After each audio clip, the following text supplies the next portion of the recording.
These were definitely an improvement from the first ones. Not that the first ones were bad, these were just better.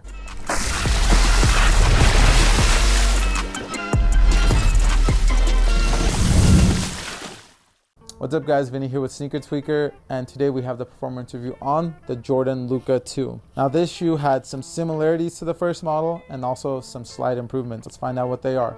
And as always, let's start it off with the traction. The Jordan Luka 2 features a pretty similar traction pattern to the one.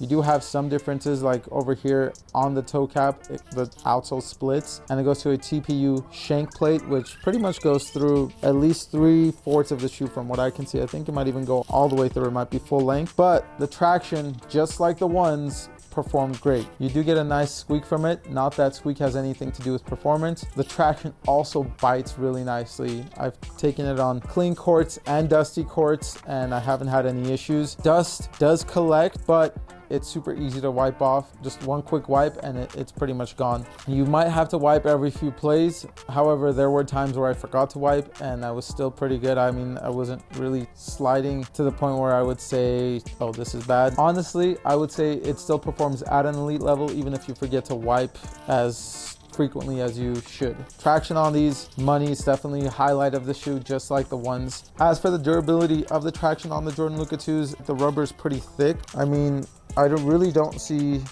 more on, I guess I would say on the medial side, you do see some fraying on just where the forefoot is, and that's just where I play on most of the time. I play on my forefeet, but other than that, the rubber seems pretty durable, and I would say potentially you could, if you really wanted to, take these outdoors. So durability, I would say you're okay. Again, that's completely up to you. From my experience and just the amount of time I put into this, I would say you should be okay. The cushions, where I would say you do improve a little bit from the first ones. However, I still wouldn't say it's the best cushioning system out there or one that I enjoy frequently playing in. You do get a better compression in these than you do in the first ones, but it's still Formula 23.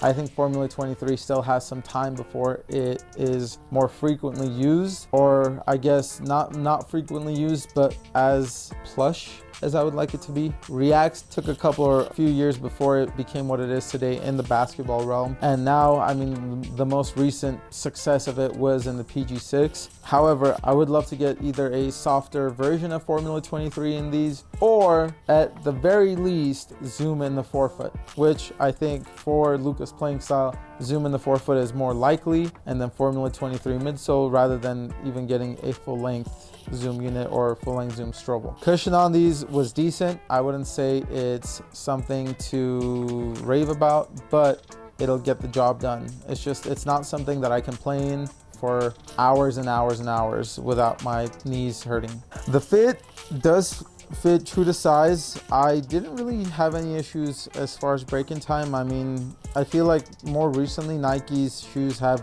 been a little bit more wide foot friendly. I don't know if that's in my head or if they're actually doing that, but these were pretty much good to go right off the bat. I did have a little bit tightness in the forefoot, but it went away pretty much the first day, and I didn't have any issues or anything with that. The support on the Luka 2s were great as well. You do have this TPU piece on the lateral side that helps keep your foot in the footbed, especially if you're doing quick stops, and the materials are pretty thick, so it helps with keeping just your foot in place. I didn't have any issues with rolling my ankle or anything like that. You do have a nice outrigger and a pretty, I would say, decently wide base that helped with the overall support. I felt pretty secure in these shoes. The materials, you do have a mesh upper with some, I would say, synthetic suede or nubuck. Honestly, for what it is and just for the performance aspect, it felt nice. I wouldn't say it's the most premium materials, but it gets the job done. Overall, the Luka 2s were honestly great shoes to hoop in. I guess my only biggest issue with this was the cushion, and it's not that the cushion was terrible,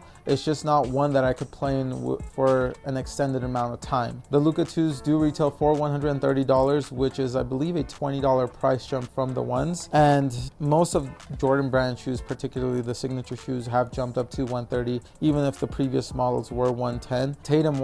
Tatum's first signature shoes started off $120, and I'm sure next year you'll see a price jump on those as as well. Now, these, I wouldn't say are super light, but they also didn't feel heavy. The Luka 2s in a size 9 do weigh about 13.9 ounces. So I would say for me and the shoes that I've tested out recently, that's more on the average side as far as weight. If you've played in the Jordan Luka 2s, comment your experience down below. If there are any other shoes you guys would like us to review, again, let us know down in the comments. For more content like this, please like, subscribe, and follow. We'll see you guys in the next one. Peace. They're magically delicious.